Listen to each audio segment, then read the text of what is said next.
Salut, c'est Sarah, ça dit quoi? Maïto, Maman, sauve-moi. maman, j'arrive.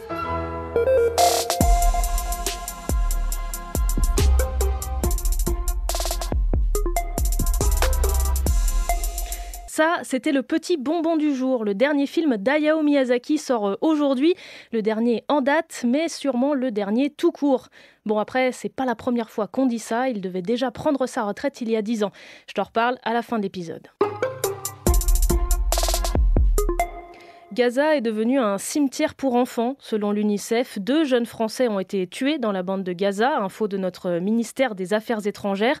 En tout, pour l'Organisation des Nations Unies pour l'enfance, près de 3500 enfants sont morts depuis le début de la guerre entre Israël et le Hamas.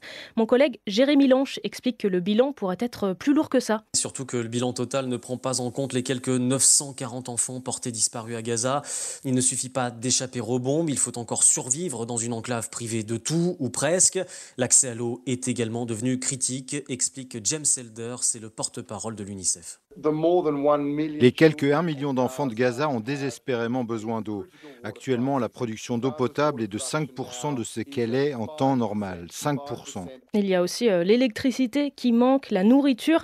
Tiens, écoute, cette Palestinienne, elle s'appelle Asma, elle vit à Gaza avec ses neveux. Moi, on peut manger n'importe quoi, mais les petits, non. Ils ne comprennent pas qu'est-ce que ça veut dire la guerre, qu'est-ce que ça veut dire on a un manque de produits. Pour avoir du pain, on est obligé d'y aller à la boulangerie et de rester presque 7 heures. On ne peut pas trouver des fruits ou bien des légumes. Et même si on les trouve, c'est trop cher. Et des tonnes d'aides continuent de s'entasser au poste frontière de Rafah en Égypte en attendant d'être inspectées par Israël. En France, des étoiles de David, un des symboles de la religion juive, ont été peintes en bleu sur des murs à Paris et en Île-de-France. Plus de 850 actes antisémites ont été recensés depuis le début de la guerre. C'est 2 fois plus que sur toute l'année 2022. Pour contrer les appels à la haine relayés sur les réseaux sociaux, le ministre de l'Intérieur menace. J'aurai l'occasion de faire du name and shame, comme on dit. Du name and shame des plateformes qui ne supprimeraient pas les contenus illégaux. Tu as sûrement déjà entendu l'expression bombe climatique. Ce matin, je voulais te parler des bombes carbone.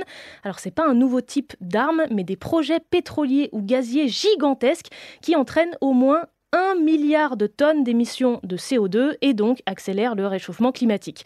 Il y en a 425 dans le monde et selon des ONG, des experts et des médias, dont Le Monde et Le Guardian, des entreprises françaises en financent toujours. Le déshonneur, la honte, l'humiliation. Total Énergie, les banques BNP Paribas, Crédit Agricole, Société Générale. Laisser ces projets se faire, c'est dire adieu à l'objectif de limiter le réchauffement à 1,5 degré et donc sortir de l'accord de Paris sur le climat. C'est une catastrophe terrestre.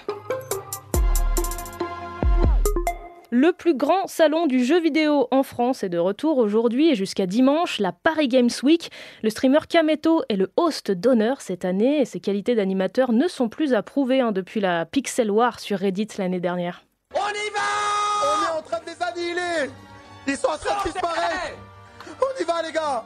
Au programme, entre autres, des tests de jeux qui doivent sortir à la fin de l'année comme Tekken 8 ou Final Fantasy VII Rebirth, mais aussi un tournoi intergénérationnel. Des joueurs de plus de 65 ans vont s'affronter sur le jeu Wii Bowling et cette année, ils seront accompagnés des streamers Domingo, Jiraya et Xari. Ce sera vendredi. Ah, c'est plus de mon âge tout ça.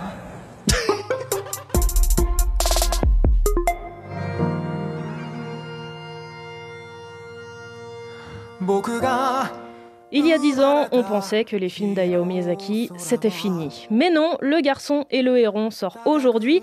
Et pour le coup, ça devrait être le dernier, puisqu'Hayao Miyazaki a aujourd'hui 82 ans. Alors Le Garçon, c'est Maïto, il a 11 ans et il quitte la capitale japonaise, Tokyo, pour vivre à la campagne après la mort de sa mère. Il va rencontrer un héron qui parle et qui va lui faire découvrir la vie. Si tu es fan des films de Miyazaki, tu devrais retrouver plein de références à ses anciens films. Cette histoire, c'est une adaptation d'un livre qui s'appelle « Et vous, comment vivrez-vous ?» du japonais Genzaburo Yoshino. Je te mets la bande-annonce sur la page de Sadikwa sur franceinfo.fr et je te laisse avec la musique principale du film. C'était Sarah de France Info. Allez, ciao.